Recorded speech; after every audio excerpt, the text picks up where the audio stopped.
And you guys are going to have like a little thing that you're going to have to accept the recording. Sorry about that. I just want to make sure that I'm able to pass this on to people that weren't here today. Okay, so back to the webinar here. It's broken down into two sections, the science and the solutions. So first, we're going to go into the science. If at any time you have questions and I haven't, just interrupt me. Butt in, interrupt is not going to bother me at all. Okay. All right, so the science. So the human body is an extremely amazing machine. It's left to its own processes back in 100,000 years ago. It worked exactly the way it was supposed to. It hasn't been until conventional times during the Industrial Revolution, 1900, early 1900s, when we've had the invention of food manufacturers and so on, that we've been having trouble with those processes that the human machine does. And these are some of the things that can disrupt those processes. So I've listed some out here: micronutrients and macronutrients, detoxification, your mitochondria function, which is the functioning of the turning fuel into energy, the gut microbiome, which is the bacteria that live in your gut that actually basically run your whole metabolism, leaky gut and food sensitivities, and then hormones. So the ones highlighted in yellow are the ones I'm going to touch on today, and hormones I'm going to spend the most time. Another webinar, I'm going to touch on the other ones. So it was just too much information for one sitting. All right, so let's dive in. Macronutrients and micronutrients. So we've all heard, ever since we were old enough to know better, that you got to cut your calories to lose weight. You got to cut your calories to lose weight. You have to exercise until your feet fall off, or else you're not going to lose weight. It is a very old ideal. I mean, it is the absolute last thing that I look at with a client is calories. And usually the only time I take calories into consideration is when they're not eating enough, or they're eating way over the amount that their body needs, which is usually in a totally different bucket. So let's look at this little analogy here. And I like to talk in analogies, so you guys will realize that by the end of the webinar, because it helps us remember things in a very simple way. So if you have 1,200 calories of salmon and broccoli or vegetables, and you have 1,200 calories of cake, or let's say McDonald's, do you think that you're going to lose weight from both of these items here if you do the 1,200 calories and the healthy foods versus the unhealthy foods? You think you're going to lose weight from the unhealthy foods? Sherry shaking her head no. Kate shaking her head no. I can see both of them. Exactly. So that's, I mean, that is such a simple little way to look at it. That is how we know calories do not matter. So if that's true, then what does matter? So what does matter for our bodies and what our bodies do register is macronutrients and micronutrients. So macronutrients are going to be your proteins, carbs, and fats. All foods usually carry all three of these macronutrients, but they usually highlight one more than the other. For example, peanut butter has 16 grams of fat, 8 grams of carbs, and 6 grams of protein. So it's categorized as peanut butter will be categorized as a fat. So all foods carry some of these macronutrients, which our bodies need. Micronutrients, on the other hand, it's going to be your vitamins and minerals, and you can see the list there. That these are so important for the functions in our body. Remember, we said earlier that the human body is this absolutely incredible machine, but it really needs to be able to have all of the things to run properly. And that's why I wrote down here, do not fall victim to fad diets. There are so many fad diets out there. The newest one that I'm seeing is driving me nuts, though, is the carnivore diet. Everybody's eating just meat. Where are you getting your micronutrients from? They say you're getting it from the cow that ate the grass. It get, you know, no. So we are our human body is designed to take in all these macronutrients and micronutrients. Now, cutting these cutting any one of these categories will lose and if you cut calories, you will maybe lose weight in the first 2-3 weeks. But after that, your body will shut down processes. So, for example, you'll stop making hormones, which we'll get to here in a minute. You're going to stop growing your hair and nails, stop the reproductive system. You're going to raise your cortisol levels. You'll stop fighting disease. You'll start losing muscle. You'll start storing fat because the body thinks you're going into some kind of famine. So it's so important for us to have these and not fall victim to these fad diets. Where the custom comes in is when you can work with a coach that can identify what's going on with your particular body and then balance these out to what's going to work well in your body. That's the key. I think someone's not on mute. I'm going to look here. Oh, okay, I got you, Christina. I just muted you. Jean, okay, got it. All right, so next we're going to talk about, does anybody have any questions about calories versus macronutrients and micronutrients before I go on? Okay, good. Yay, I explained it well then. All right, detoxification. This one's a super important one that I base a lot of my health coaching on. Toxins are perceived by the body as something that it's not meant to take in.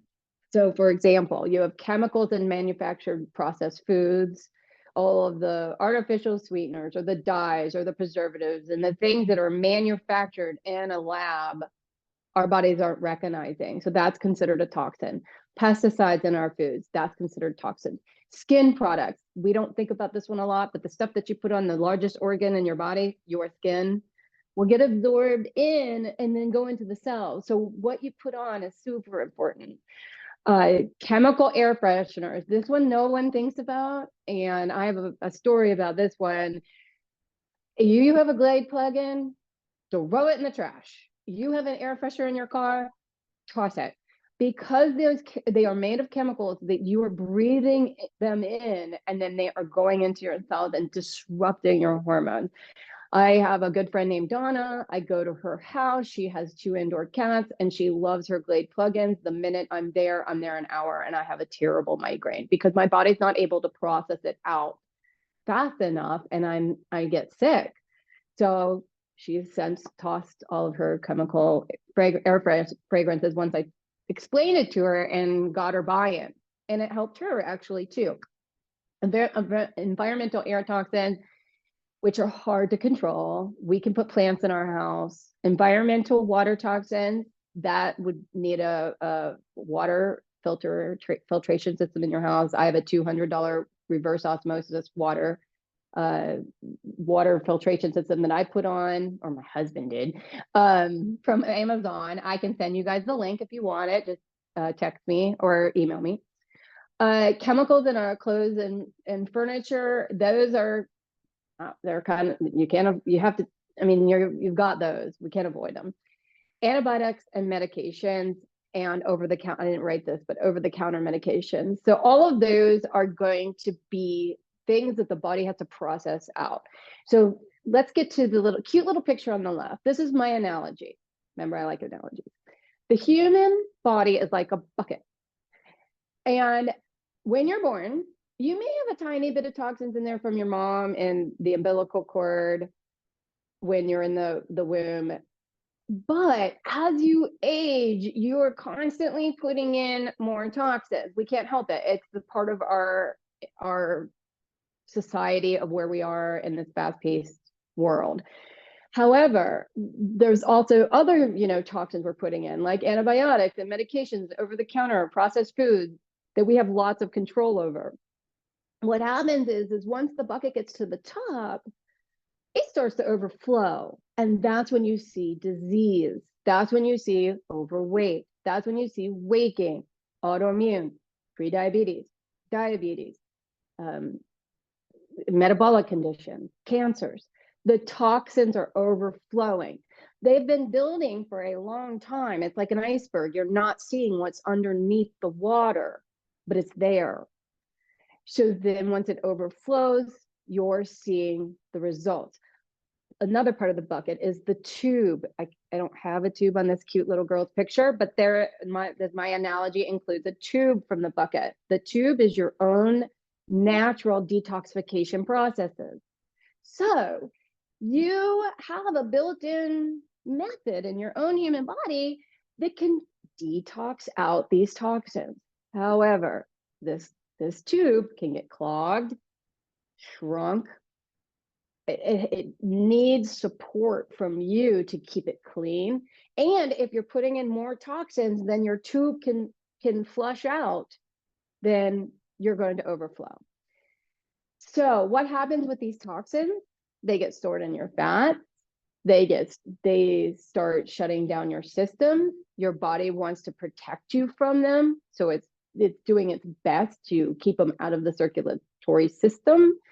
So it's very interesting about my cute little analogy here, because with my clients, what I do is I try to help you dig out your bucket. That's one step. So we're digging the toxins out to keep it from overflowing. The next step is cleaning out the hose, your own detoxification hose. So those are some of the things that I like to help them with. Any questions on detoxification?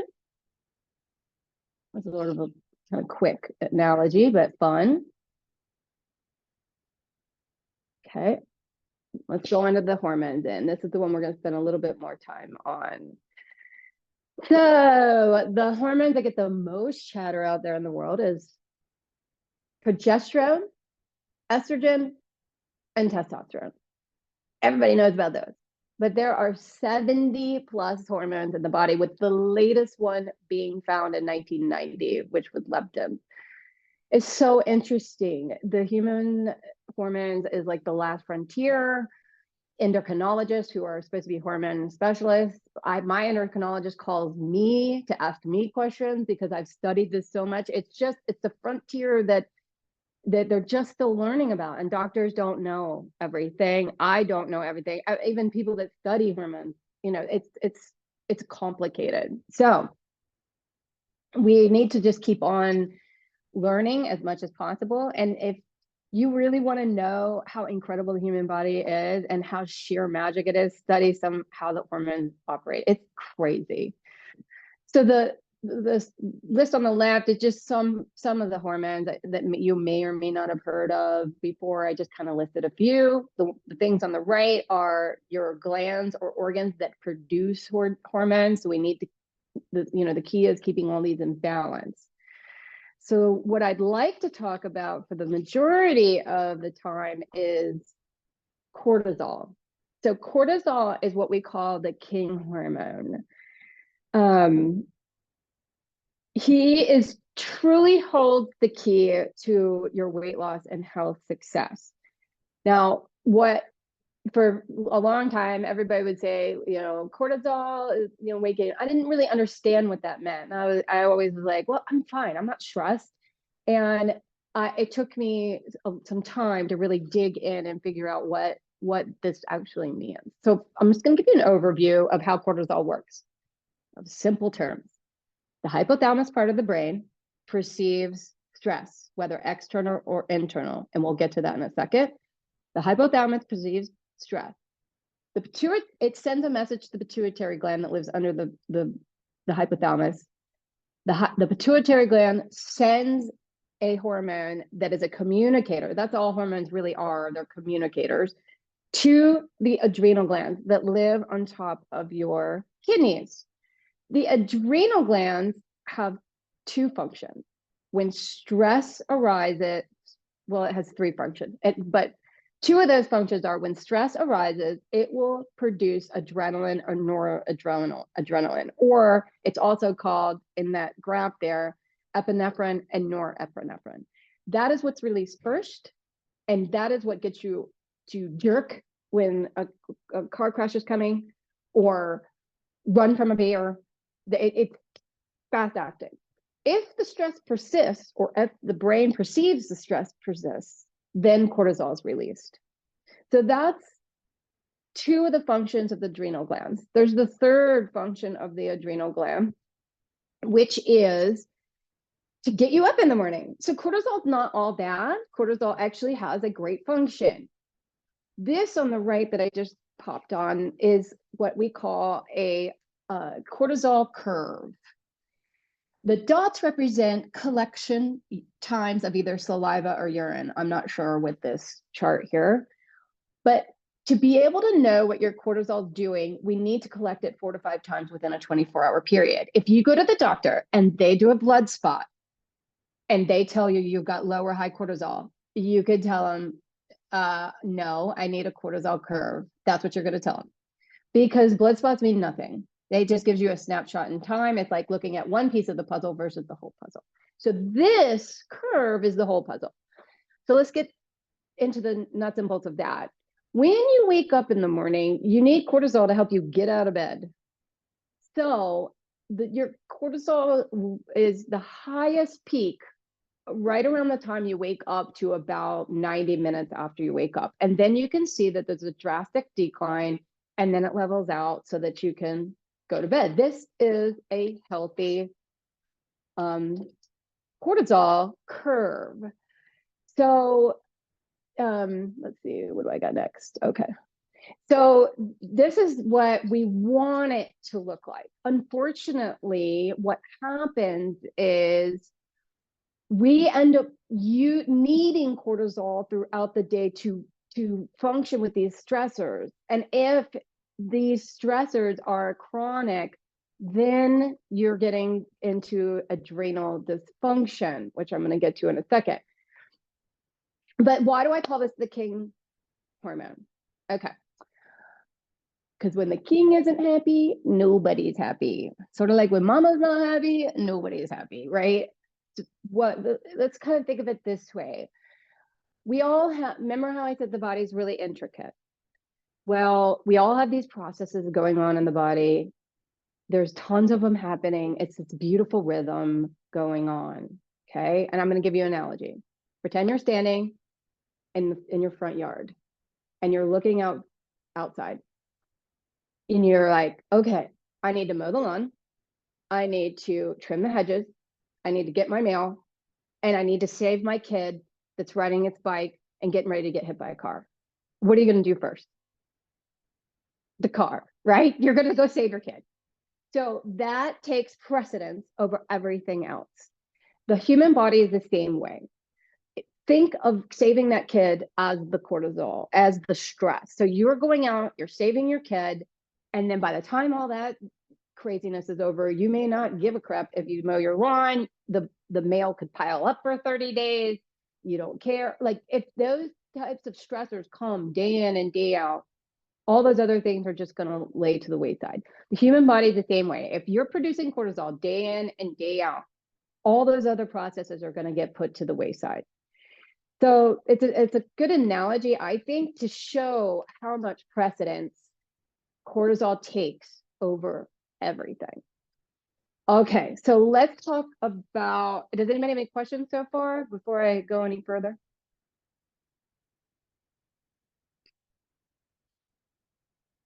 Okay, so let's talk about what perceived stress is. The things on the left are what we think of when we think of stress. All right, I'm sure that everybody on this call has dealt with some of those. The one that I want to highlight that people don't normally think of is being involved in too many things, being too busy, even if they are volunteering for amazing causes. If you're doing too many and you're too busy, that's going to produce perceived stress by the hypothalamus, which could produce cortisol. So that one is one of the external stresses that people don't think of. So let's talk about the ones that most people do not think of when they think of stress, and that's internal stress. So intermittent fasting. Okay, here's where I'm going to get like a bunch of people probably wanting to give me some kickback. So let me explain to you how intermittent fasting causes perceived stress in the hypothalamus, which releases cortisol. We are meant to have food and fuel being dribbled into our day because we need fuel. Think about like you're going on a long trip, you've got to stop and get gas, right? If you're going on this long trip and you run your car out into empty, you're out in the middle of Arizona somewhere, you're going to be stressed, right? See, your body is the same way. If you are intermittent fasting and you aren't eating till 3 o'clock in the afternoon, 1 o'clock in the afternoon, your body is going to send cortisol to be released so that you can take action.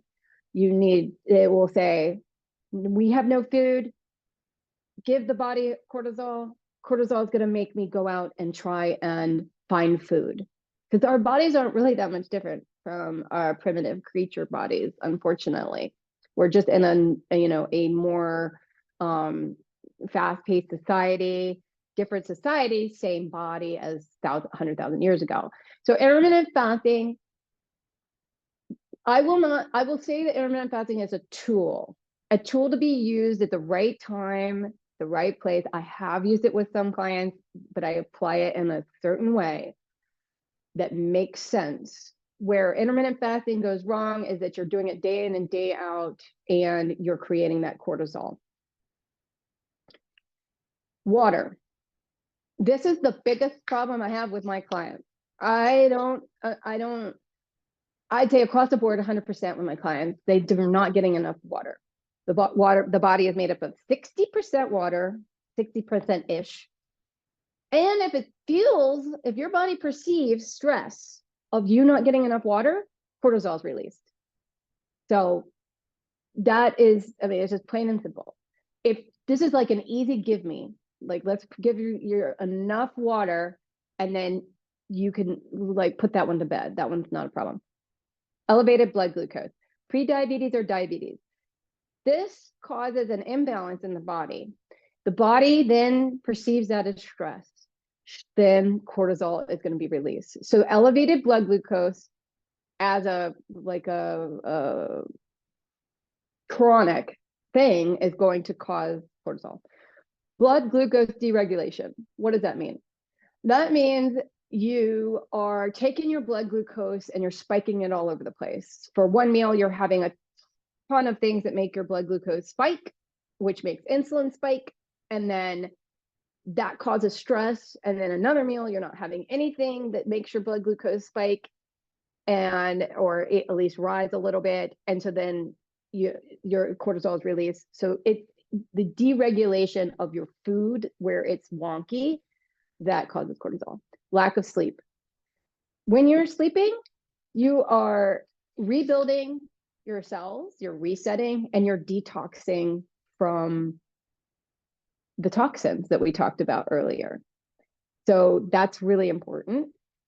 And going to bed too late, when you're going to bed against your circadian rhythm, you get what's called a second wind to help you stay awake. What is that second wind? It's cortisol being released. So your circadian rhythm is supposed to be like a couple hours, 2 to 4 hours after the sun sets, you're going to bed. So the normal, bedtime that they say is good is they being scientists, between 10:30 and 11 at the latest. If you stay up past that, you are asking your adrenal glands to produce cortisol to help you stay awake. So keep that in mind the next time you want to binge watch a show and you're up at midnight. Remember, oh, that's right, that Sherry girl, she said I'm going to get my second wind. Cortisol is going to be released, and that's not good. Caffeine. So caffeine is a stimulant, which means you're asking your adrenal glands to produce cortisol. Disease. any autoimmune disorders, type 2 diabetes, medical conditions, COVID illnesses, anything like that is going to produce cortisol because your body sees it as the stress, internal stress, and it needs to help you fight it. Unrecognizable substances, remember the detoxification slide we talked about. So any of those things that we discussed with processed foods, pesticides, medications, over the counters, anything foreign the body doesn't understand could cause cortisol release. And then the one that most people fight me on is exercise.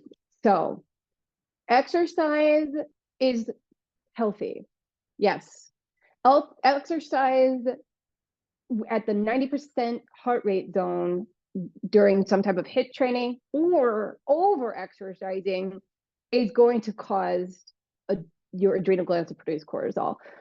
HIIT training is something where you're getting your body, it's like, if you've heard of Orange Theory does a lot of HIIT training. You're asking your body to get into this really fast-paced heart zone, which the body doesn't understand if you're running from a bear or trying to give it exercise to lose weight. So you're going to release cortisol to help you fight the stress. Now, if you are a balanced individual and your external stress and your internal stresses, you don't really have that many, HIIT training probably isn't going to do anything bad for you, as long as you're balancing it. But if you're going through a divorce and you're trying to lose weight and you're drinking a pot of coffee a day and you're not sleeping at night, and then you add HIIT training to the mix, your cortisol piling up is going to be definitely something that is going to be counteractive to your weight loss journey and your adrenal healing. So does anybody have any questions on the perceived stress of how cortisol is produced? It's probably a little bit different than what you would think of. Awesome, I must be doing a great job explaining. All right, next. The king cortisol. What happens when you are creating cortisol in excess? When you are perceiving, and when your body's perceiving lots of these things, so you're producing cortisol in excess, what happens? Remember this graph where the way the cortisol is supposed to look? Well, these are two patients of mine, actually, that I've done their cortisol test for, which I can do. I have a certification in all functional medicine testing, 3,000 of them I can do for you. This top one is a patient. You can see the patient values in red, the high and the low ranges. So this tells me that this patient is almost flatlining. I can already tell you without knowing who they are, that they are not able to get up in the morning because they have no cortisol to help them get up. And then they get a second wind somewhere in the afternoon, right around 3 or 4 o'clock. And then they're having a hard time ramping down for dinner, or bed, excuse me.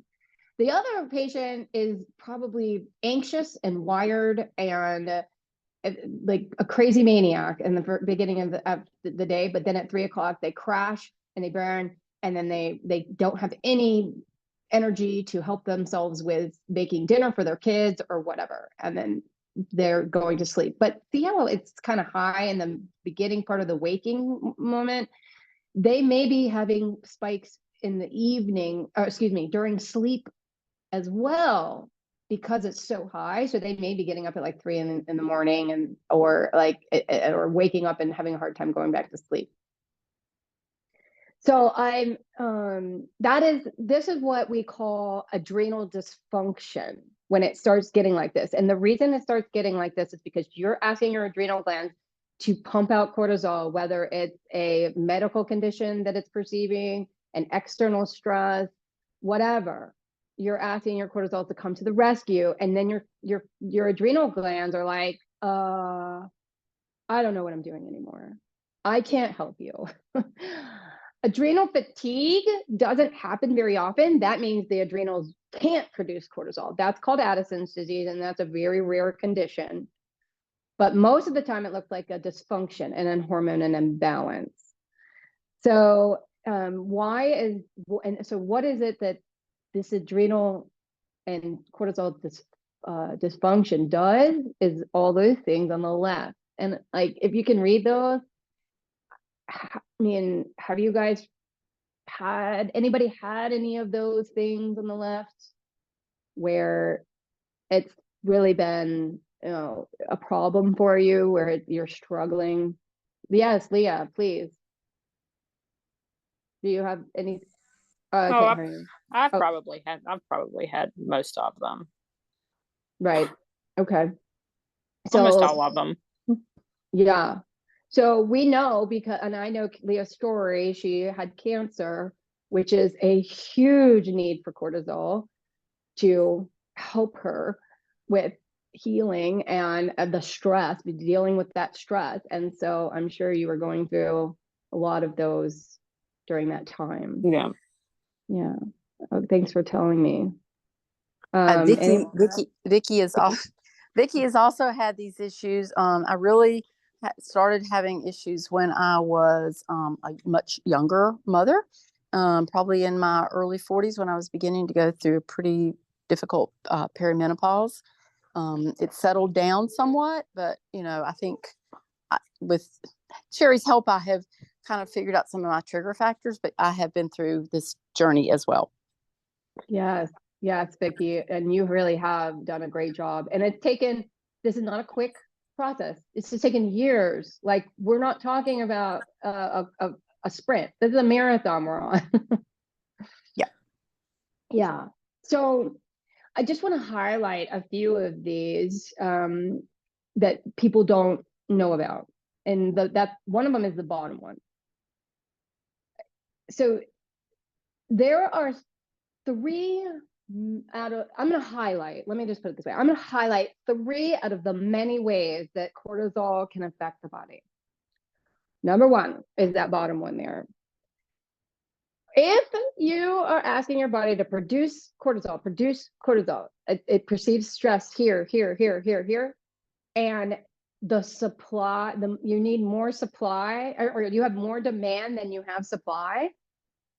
Your body is an efficient machine, and all it cares about is survival. It will start stealing hormones to produce cortisol.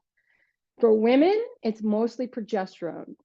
So our bodies will steal progesterone, convert it to cortisol, and then supply the body with the needed cortisol from the perceived internal or external threat. For men, it's testosterone. For us, what that means is, as a woman that's still having her cycles, that means that you are getting really bad periods. You're not sleeping well, and progesterone is your natural anti-anxiety hormone. Now, for us menopausal women, you still produce estrogen, progesterone, and testosterone. It's just in smaller amounts. So now you have even less to give. So if you're stressed as a 65-year-old woman and you're going through some of those main perceived stress, and you're asking your body, then you could be stealing from the little bit of progesterone that you have. And then you're not sleeping well at night. You're more anxious. Other hormones are not functioning well. You could also be stealing from your thyroid hormone. That downregulates their metabolism. That's the first one on there. So metabolism slowing, weight gain in the belly, lots of muscle and bone. So it's just so many things that we don't think about, because the human body is so incredible at surviving. So we got to do our best to deliver the support to our bodies to help it thrive, right? All right. So number 1 of the 3 things I was going to talk about and highlight is it's the cascading effect, where you're stealing from one hormone to create cortisol. Number 2 is it slows down other processes, because its main focus, the body's main focus, is to get rid of that perceived stress. Remember the analogy of standing there in your yard and you're saving your kid, all the other to-do list items go away. That's the same thing here. So other areas that slow down are going to be digestion, metabolism, hair and nail growth, cell reproduction and regeneration. I mean, we are cycling new cells all the time, so those are going to be stop. Hormone production, your reproductive system, and sleep. So all of these things will start being put on the back burner, and your body is like, I don't care about those. We got to get the stress away. And then the third thing that that excess cortisol can do that I want to highlight is it causes weight gain. When cortisol levels are released, the body sends a message to release blood glucose into the bloodstream. Why? Because it perceives stress. What does blood glucose in the bloodstream do? It helps you give you energy. So if you're perceiving stress, that blood glucose goes into the bloodstream, cortisol releases it into the bloodstream and says, run from the bear, run from the danger, do whatever you need to do. Here's the energy you need. Well, if you already have high blood glucose, adding more blood glucose is not good. If you add the blood glucose in from some stressor, because the cortisol is telling the blood glucose to go into the bloodstream, and you just sit there and do nothing, and you don't use it, it's going to get stored as fat. I'm going to give you for example. So today I was a little nervous about doing this presentation, and I have some cortisol going because I'm stressed about like presenting. I was nervous, right? So I went for a run about an hour before this presentation because I knew that I had blood glucose in my bloodstream and I needed to go use it so it didn't get stored in my fat cells. So that's why we talk about if you are under stress, getting out and exercising and walking and doing things that help you with that, using that blood glucose is so important. We're going to get to that in a minute. So causing weight gain is through raising the blood glucose. It slows your metabolism, like we already talked about, and it increases your appetite. It can increase your appetite because it thinks you're going into survival mode. Your body thinks you're going into survival mode. And so it needs fuel for that survival. So if you're intermittent fasting day in and day out, and you're going to, your body is like, oh my God, I'm going to need to save all this fuel for when I might need it next for the long winter. I'm not going to fight this disease that I have here. I'm just going to turn and try to survive, which equals keeping the fat cells on and packing them on into usually in the stomach region. All of these things are going on due to cortisol. And then the last thing your body cares about is losing weight. So if we do not work on this, your body doesn't give a crap, excuse my language, about losing weight that you want to lose, because you've got to lose that last 10 pounds, you've got to lose 50 pounds, it doesn't matter, it doesn't care. So that is cortisol in a nutshell. It's so complicated, and I tried to make it as easy as possible. I'm just going to barely touch on 2 other hormones. It'll take me literally 2 minutes. So I just want to stop here and see if there's any questions about cortisol before I get to the solutions.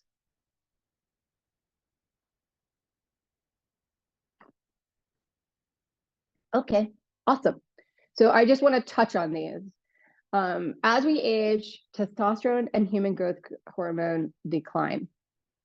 It's just a natural part of the process. We as women have testosterone and HGH. Men have more. That's what makes them biological men. We have less, but we still have it. So what these hormones do is help us keep our muscle tone, keep us strong, keep us young, and helps us with skin elasticity, helps us with energy, mental clarity, and much more. But as we age, they decline. But I'm going to give you some solutions. So let's move on to that so that we can make sure we have time for that. Okay. So here is some things to help with what's in your control to help with cortisol production. I am not going to read out the first one because we get that hit with that one all the time in our society. Calming routines, right? Don't sweat the small stuff. I highlighted the one walk in nature because that's the most important one, I think, to help you calm your parasympathetic nervous system down with external stressors. But let's talk about the internal stressors. So working on your sleep cycle, super important. Remember what I said, going to bed between 10 and 11, getting 7 to 9 hours of sleep, having a nightly routine that doesn't include electronics, because blue rays block melatonin production. So you're not going to be able to fall asleep as well if you're blocking your melatonin production. Give a cue to when your body is unwinding. Water consumption, making sure you're getting enough water. The formula that I use for my clients is 0.67 times the body weight plus 10 ounces of water for every alcoholic or caffeinated drink you drink, which because caffeinated and alcohol and caffeine are toxins, and you need to bind it with water to get it out of the system. With all that said, as long as you get 100 ounces of water, that is usually my go-to for clients. I have cured clients' vertigo. I've cured when I say I've cured, that's the wrong word. Clients have had vertigo. Clients have had vasovagal responses, which means they pass out.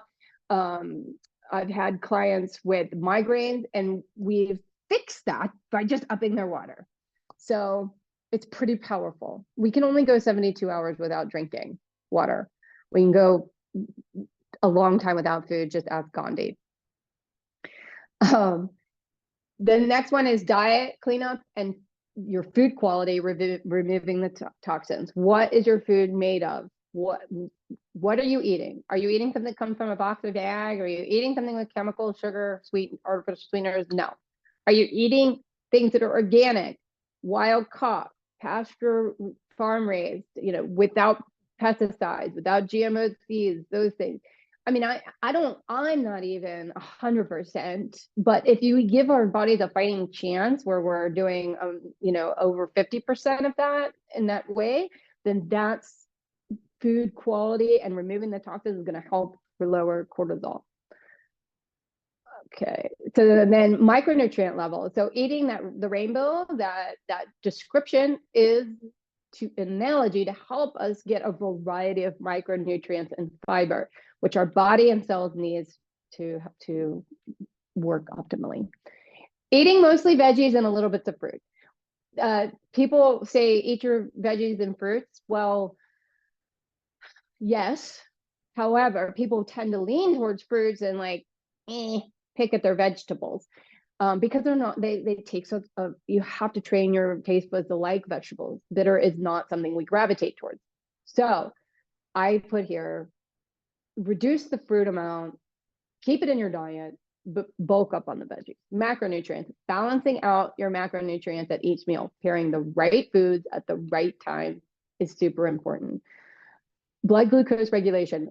This is like the anti-intermittent fasting is what I'm trying to get at here. Eating small meals throughout your day regulates your glucose, which keeps cortisol down. You're doing food timing and food pairing. Pairing the right foods at the right time of the day in these small meals will help keep cortisol at bay. Take control over the beast of the alcohol and the caffeine, right? If you drink a pot of coffee a day, or if you grab that bottle of wine every single night, I mean, I am not anti-alcohol, and those that know me know that. But I've had to take control of my beast, and I save it for the weekend, or I save it for when it's a special occasion, and I try not to overindulge. Curing, and also with caffeine, 1 cup of coffee is fine. Don't worry about that. But if you are having adrenal dysfunction, you may want to cut caffeine out altogether until you heal it. I had to do this. I've gone this path and fixed my own adrenals, and I had to cut caffeine for about 8 months. Curing the root of your disease. Our medical system is very good at crisis medical, heart attacks, broken bones, blah, blah, blah. But it's not as good at getting to the root of the disease. That's where functional medicine and functional practitioners like myself can help you get to the root of your disease. And then after working on the root of your disease, removing as many prescriptions and over-the-counter medicines as possible. So, for example, I have a client, she's been with me since 2020. She has terrible rheumatoid arthritis and was on all kinds of medications that her doctor had her on. Now she's down to just one. We have her symptoms have gone from 10 to 2, which is a win. She's lost 30 pounds and she's out functioning in life where she couldn't before. So to me, huge win, even though she's still on just the one med she does once a month, which is a shot. Eventually we'll get her off that. Okay, so that's cortisol, things you could do to help, what's in your control. Now here's testosterone and human growth decline, what's in your control.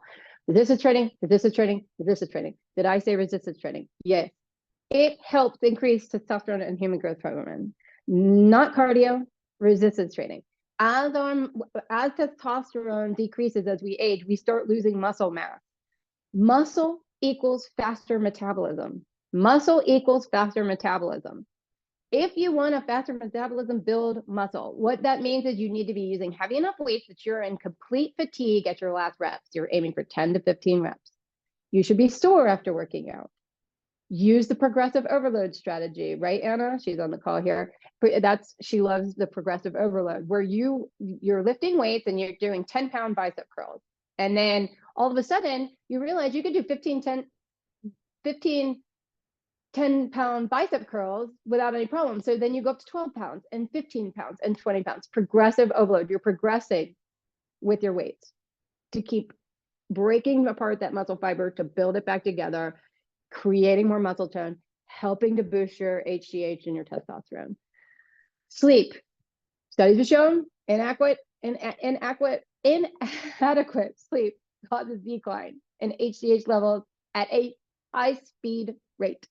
So getting the quality sleep allows your hormones and cells to restore and regenerates, keeping your HGH levels doing well.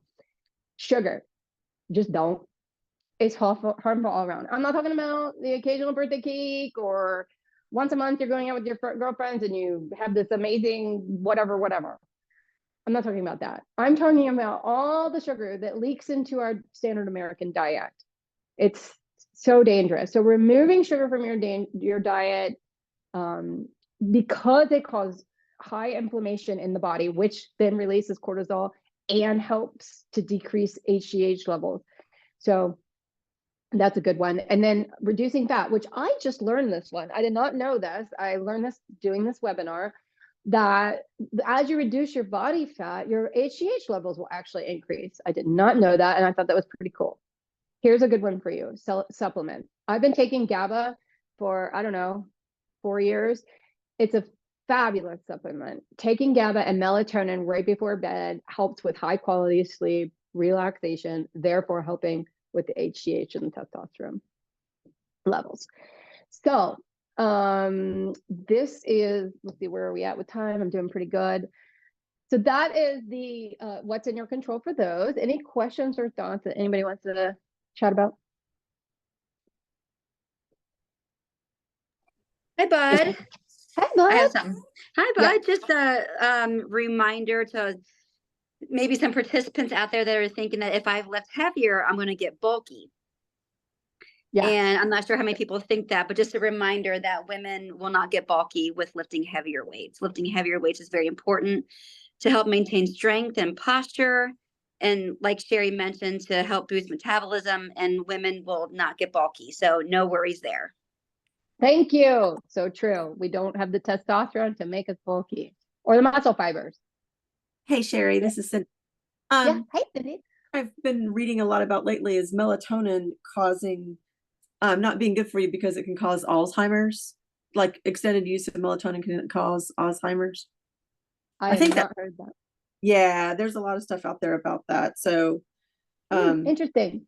I'll look into that. I have not heard that. Something that's I'm glad you brought that up, because I did not put this in this webinar, but excess cortisol production causes shrinkage of the brain.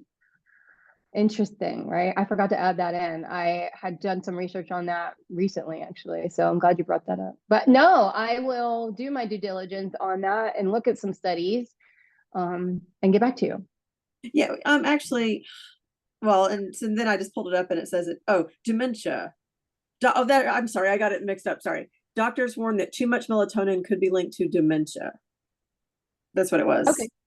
Well, be careful with Mr. Google. So I use, I look at research studies.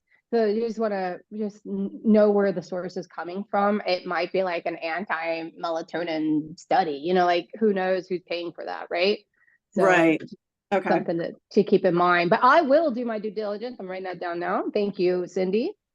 Yeah. That's kind of Um, the catch-22 there too, because what I'm hearing is not getting adequate sleep is directly related to developing dementia. Because I'm trying to do everything I can not to go down that road like my mother did, So I'm Right. trying to work on my sleep habits right now. Right, exactly. So I have never heard about that linked to dementia, but I'll look that up then for sure. But I don't understand how that would be the case, only because melatonin is a natural hormone and you produce already. So I don't know. It's interesting. So complicated. Yeah, Siri, look into it because there's been research that too much Benadryl is associated with dementia. Well, So I I don't don't know. I don't doubt that for a minute. Yeah. So I don't know. Maybe they're after the melatonin. I don't know. Maybe Benadryl paid for that melatonin study Yeah. to take their eye off it. I mean, it's true. It's what happens. But that's a good point. I don't doubt it for a minute. Remember, the body has to detox anything foreign we put in our bodies. If you put melatonin in our body and it's from a good source, then it recognizes it as something we already produced. Benadryl is not. And so we're having to detox it and it's going to cause issues. Anything you put in your body that we have to get rid of because it's like the body's like, I don't know what that is. That's going to definitely have a cascading effect, right? Okay, good comments, guys. I love all of that. And then just moving into everybody wants the magic pill. Listen, I'm not gonna lie. If the magic pill existed, I want it too. It does not. It does not. The magic pill is our lifestyle, habits, behaviors, and consistency. That is a magic pill, period. I wish it was easier, but it's not. And that's why your best chance of success usually consists of hiring a coach. Because let's face it, if I said, hey, Anna, take this meal plan and go execute. Well, you may execute for like 3 weeks, but if you're used to going and if you're a stress eater and you're used to going and grabbing something when you're stressed, that's a behavior pattern that formed when you were little. Or if you're used to eating like me when you're bored, that's a behavior pattern I formed when I was little, then I am going to have a hard time breaking that. And that meal plan means nothing if we don't have the behaviors. And that's where coaches can intervene, be your partners, be next to you and help you with being on the passenger seat of that journey. So I firmly believe in coaches. Honestly, the higher up you get into a skill set, the more coaches you normally have. I mean, think of Olympic athletes, think of professional golfers. All of these people have 5, 6, 7 coaches in their lives. Coaching is a wonderful aspect of being human. It means you have a partner to help you break these habits, help you form new lifestyles, blah blah blah. So if I'm not saying you have to hire me as your coach, but if you don't or haven't already, but hiring a coach that you believe in, that's been in your shoes, that knows the human body well, that knows all these aspects that I described at the very beginning of this PowerPoint presentation of what goes into a person's weight loss and health, that's who you want to hire. So just to give you some highlights about me as a coach, if you're not already with me, education, I deliver education. I know how the body works. I make it my life's mission to understand the human body. Do I have all the answers? No. Have I been wrong before? Absolutely. So, I work at constantly being on top of the science, not the noise out there that Mr. Google gives us. Meal plans. I create individual meal plans that work for your unique person, combining the right macros at the right time of day to increase your metabolism and burn fat. And that's going to be individualized. I partner with you every step of the way, creating accountability I meet you where you are at and help create healthy habits. So this is that behavior change psychology, because not everybody comes to me at a different level in their life, different spots in their life. And then we also offer resistance training workouts on demand. They're recorded, but we have an option that we meet live on Mondays, Wednesdays, and Fridays at either 5:30, 8 a.m. or 10 a.m. I didn't put the 10 a.m. spot in there. I forgot. We got the new 10 a.m. spot. So that's from my retiree folks. So that's something that I would be able to give you as a coach. This is my website where you can find us, where you could sign up for your free consultation if you're not already a client. You just click on the book free consultation, book something on my Calendly calendar, and you and I'll have anywhere from 30 to 60-minute conversation about what your goals are. And here's some of the people that in my life and in my clients that I've helped, and where we've made a difference. And this is some of them. And Sherry, you're on the call. This one's Sherry right here. If you want to, I just ask you if you'd like to say a few things on the less than 5 minutes that we've got, if you don't mind. Just talk about how you came to me and you weren't eating until like 1 o'clock in the afternoon, right? That's right. That's right. I just put that in the comment. I was like, yeah, Sherry actually saved my life. I really believe that.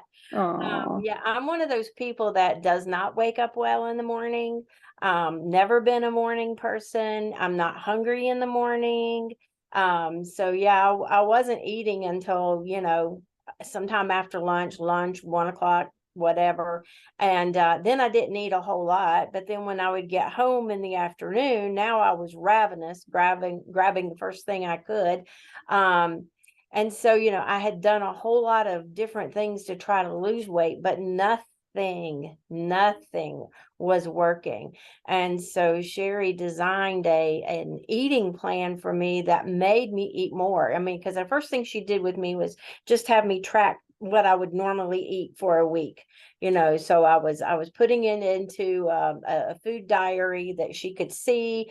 And so when we get back together after my first week, she says, well, the first thing I can tell you is you're not eating enough. And I was like, what? Because why am I such a big fatty here if I'm not eating enough? And it was all the things, I definitely had too much cortisol going on, definitely needed to work on my sleep habits, my water intake.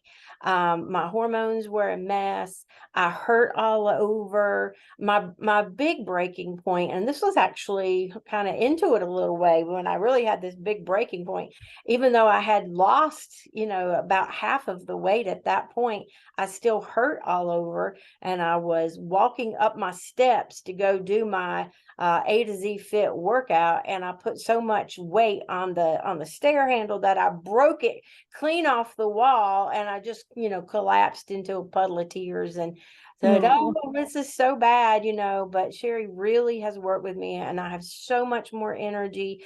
I have to say big shout out to all my RCCC friends on this call. I was like, yay, all my peeps are here, because that's where I retired from. And I miss you too, Christina and Tina and everybody on here. So it's great to see you all. Adeline, Cindy, I'm not sure if you're Cindy Martins, but I think you might be.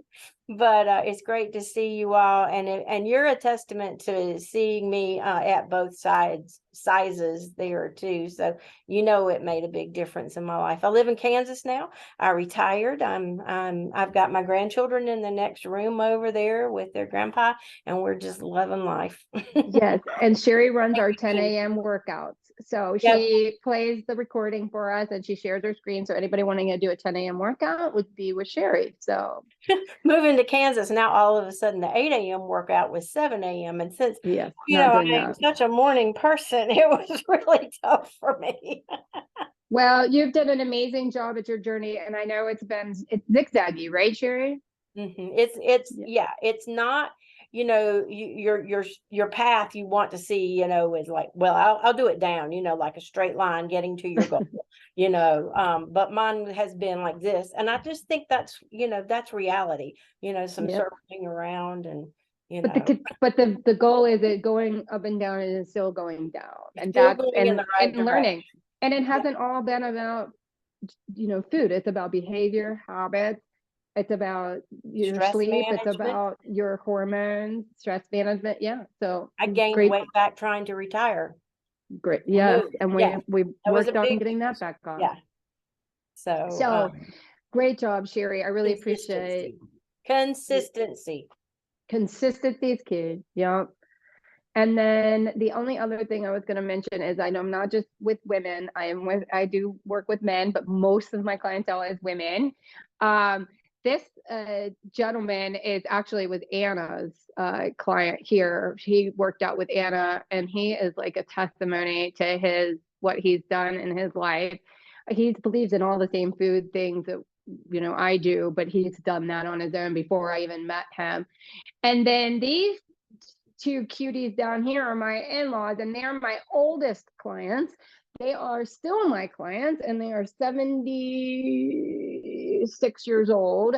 And I'm telling you what, this lady right here, she has cured her polymyalgia arthritis, which is like rheumatoid arthritis, but worse. And she came to me crippled and said, I need your help. And we went to work. And nothing will change you like breaking a railing banister, like Sherry said, or some type of disease that the doctor's threatening steroid usage or metformin or something like that. And so my in-laws here, they both are down to like their high school weight. So they can't believe it. And it's been a really fun to watch their journey and being so healthy. And then this gentleman on the left, he's got a review on my review page here. And I'd love for you guys to watch it if you haven't already. David Sardina had type 2 diabetes, and in 3 months we reversed it. So it's pretty incredible and powerful. And he's a videographer, and that's why he did this for me. So anyway, that's enough because it's 1:08 and I've kept you long enough. Anybody have any questions, thoughts they want to share, or anything else they want to talk about? Hey, Sherry, I truly think that you're the best functional health coach out there. And I know Aw, that thanks. I know you personally and I know you professionally. And Thanks, you've helped bud. me in so many ways get stronger and feel better, feel healthier, reduce my cortisol, help regulate my hormones. You've helped me in so many ways. So thank you. Thank you, Anna. That was sweet of you to say. I really appreciate the compliment. Anybody else have anything else they want to talk about? All right. I've loved seeing you guys. Thank you so much for being here. I hope you guys had a good time, and let's get back together soon. I'll put out another next month. Thank you for pulling this together. This, even having learned from you, I was just taking notes like crazy. So. Yay! Awesome. All right. Love y'all. Take care. Bye.